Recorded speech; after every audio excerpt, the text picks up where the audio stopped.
When I went to urban planning school, they taught me about things like central plazas, radial grids, and zoning laws. They showed me cities like Paris built around a grand axis, or New York with its beautiful logical grid. And then there is Mumbai. Mumbai is a city that looked at urban planning textbook and used it as a coaster. It's less a city and more a grand, glorious, and utterly chaotic monument. We'll just figure it out. Hello, urban adventurers. I'm Sudha, and welcome to first episode of the Concrete Jungle Book. Today, we are doing a deep dive into the very foundation of Mumbai, a city that was so unplanned it had to be built from scratch, literally. So let's start with the origin story because it's a romantic comedy of errors. In 1660, a British king, Charles II, married a Portuguese princess, Catherine of Braganza. Her dowry, the Seven Islands of Bombay.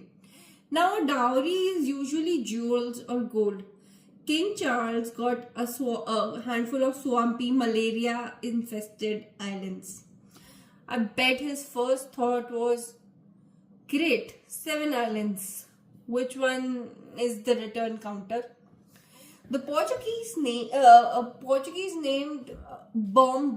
named it Bomb Bahia, which was an early and wildly optimistic piece of marketing. The British, bless their little imperial hearts, realized these 7 islands were basically useless as they are. So they decided to embark on a project so bonkers that it could only have been thought up after a particularly bad day at office. They decided to flatten all the hills and dump them into sea. This wasn't a quick fix, mind you. It was a Herculean effort that took over 150 years. They built causeways, sea walls, and embankments, including the famous Hornby Vallard.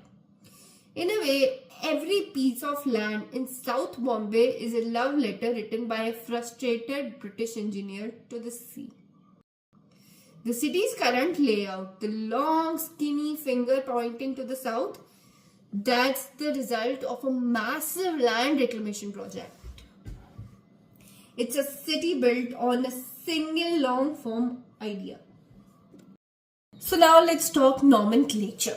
Where does the name Mumbai comes from? It's not a modern political fad. It's an ode to original city's soul. It comes from Mumba Devi, a patron goddess of the native Koli fishermen. That Mumba Devi was sent by the gods to defeat a demon who was terrorizing the islands. After she defeated him, he begged her to stay and protect the city. And she agreed. Think about that. The city isn't just named after a goddess. It's a place that's believed to be under protection of a fierce female entity. Which, if you have seen Mumbai traffic, you know why it's absolutely necessary. Also, the city is considered safe for females. You don't need a map, you need a blessing. And for a fun fact, the original Mumba Devi temple that was actually located where Chhatrapati Shivaji terminus stands today. The British, being the meticulous planners they were, moved the temple brick by brick to its current location in 18th century to build their grand railway station. This brings us to the single most defining feature of Mumbai's layout, the railway. Because the city is so long and so narrow, it couldn't have had conventional hub and spoke layout. Instead, it became a linear city built around the spine of local trains, basically the local train lines.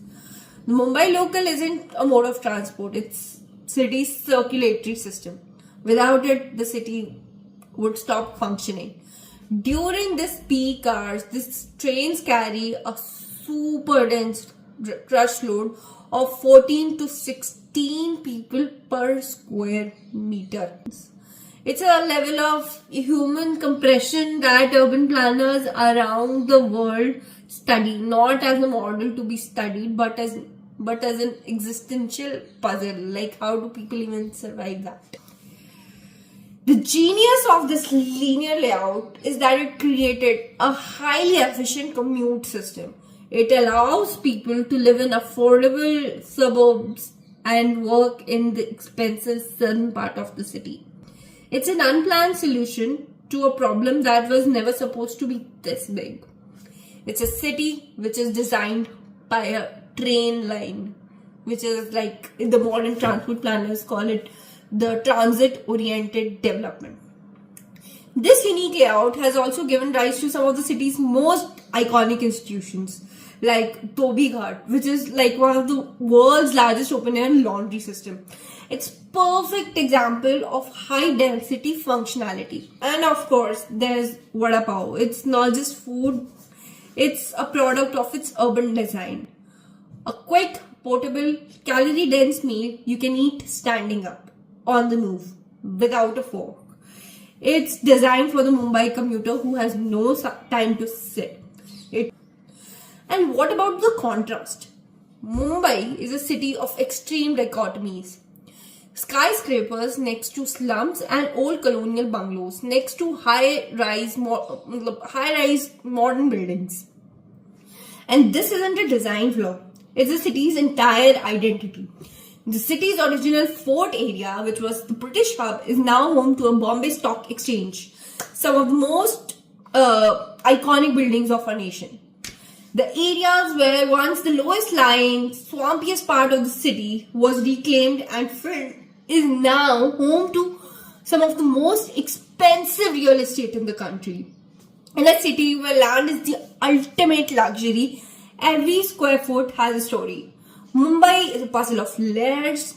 The old city built on the new built on reclaimed land, and all of it. It's a reflection of unyielding spirit of Mumbai's people.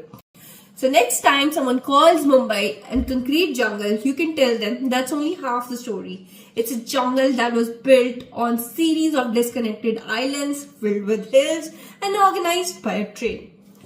It's a city that was a dowry and a goddess's gift. And a city that runs on human energy and deep historical sense of chaos and survival. So that was all for the first episode of Concrete Jungle. Join us next time as we study the evolution of a different city and why it is the way and why it is so bizarre. So like, share and subscribe. Bye-bye.